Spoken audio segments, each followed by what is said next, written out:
All right, now we're joined by head basketball coach for the women, Joddie Gleason. And Coach, you were correcting me at the commercial break. Not yoga that was taking place. Nope, it's Pilates. I'm a fan of Pilates, so that's the only reason I know. I don't know a lot about either of them, but I have taken that class. So you're a Pilates person then? I was. I haven't been going as regularly. Okay. Now the new age now. When it comes, obviously Drew Peterson is the man when it comes to strength training. But do you guys talk about and with your players maybe incorporating some different stuff just to keep it fresh? Yeah, especially a lot of the core type of activities like Pilates or yoga. They also do. Some of our players are in this relaxation class where you do stretching and relaxation just to kind of build flexibility and kind of get a balance. All right, Coach, first league game under your belt, you just smashed Sonoma State, and I love classic coach. I said, Joddie, great job. You guys, well, we were down a point at halftime. Okay, well, you won by 29 when it was all said and done, so a pretty good start to the conference campaign. Right. We obviously we strive for perfection, and that first half we didn't play very tough. We didn't play very well and didn't rebound, and that caused us to get down at the halftime. And we did a nice job in the second half of responding. We kind of gave it to them at halftime, and we defended with some urgency, got some steals and easy buckets, and then kept them off the rebounds, and that really opened up the game. What do you attribute your quick start to? I mean, obviously, some road wins early. You had the tough go against Seattle Pacific, but you played at their place, and we know they're a great team. But then Sonoma State, you guys have kind of been that team right on the cusp, and you've been mano-a-mano, a close team. To send that type of message talks about, A, how far your program's come, where you're at, but also a quick start. Right, we have a core group of veterans back, and they're ready to play. And this early in the year, they're in mid-season form, and that's nice to have when other teams have some new players out there. And so I think that our senior leadership really has gotten us going. They want it. They're working hard. They are trying to bring the newbies in and create that make that gap a little smaller, and forcing them to work hard every day. And I think that we're going to get there. But I think our start is attributed to those seniors and their passion. Okay, as we start the season, unfortunately, myself and a lot of people haven't seen the Lady Jacks play yet. Now, obviously, I think there's a lot of us assume, and assumptions are what we do and not necessarily the smartest thing.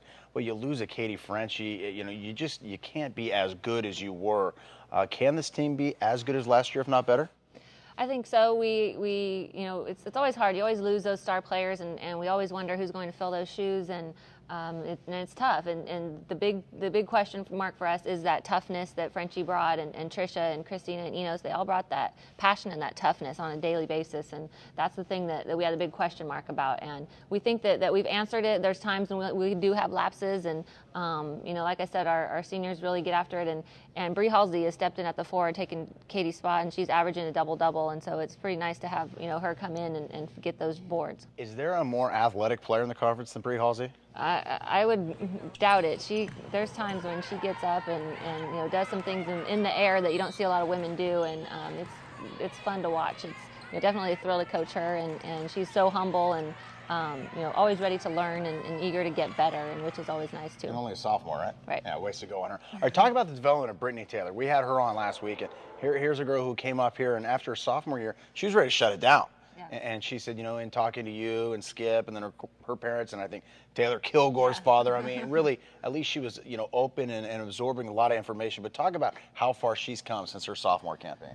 Gosh, Brittany was the biggest transformation I think I've ever seen in all my years of coaching of a player who just has changed not only her body type. She's decided that she's going to work out all year. Her nutrition is improved, and she's just changed herself into this athlete. And she just kind of turned the page herself, and that's her major. She works in the nutrition lab and all those kinds of things, and that has helped her, and then her confidence level has just blossomed. And she's a very introverted kind of person, and she's really stepped out of herself and is really confident, and just made huge leaps and bounds on the court. So you're pretty excited she decided to stick with basketball, I take it? Oh yeah, we're pretty happy. Do you think it was the thing of her actually having a real moment and figuring out, or just a simple fact you're talking about an 18, 19-year-old and the maturity process taking place as well?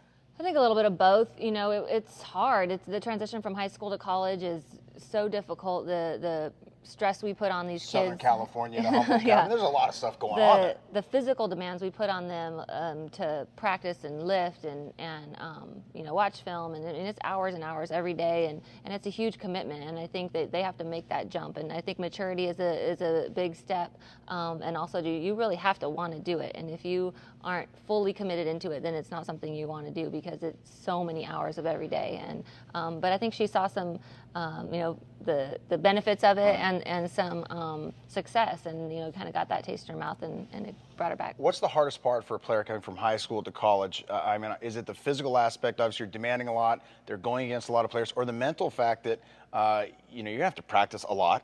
Yeah. You're gonna have to practice year-round. You're gonna have to hit the weight room. You're gonna have to watch film. And oh, by the way, holidays when everyone goes home, you're still here. Right. And campus is empty.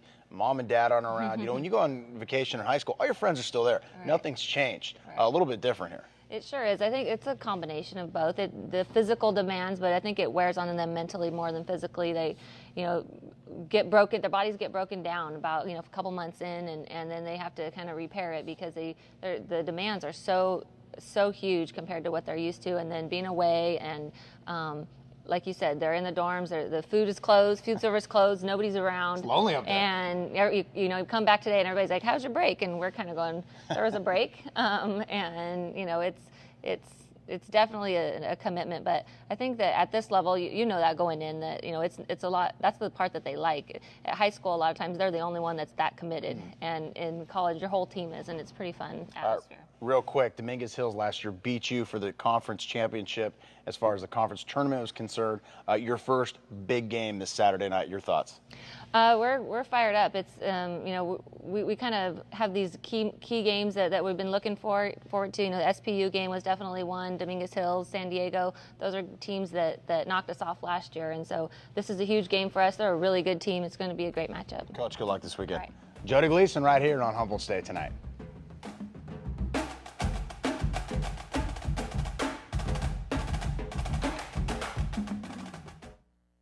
In a world of financial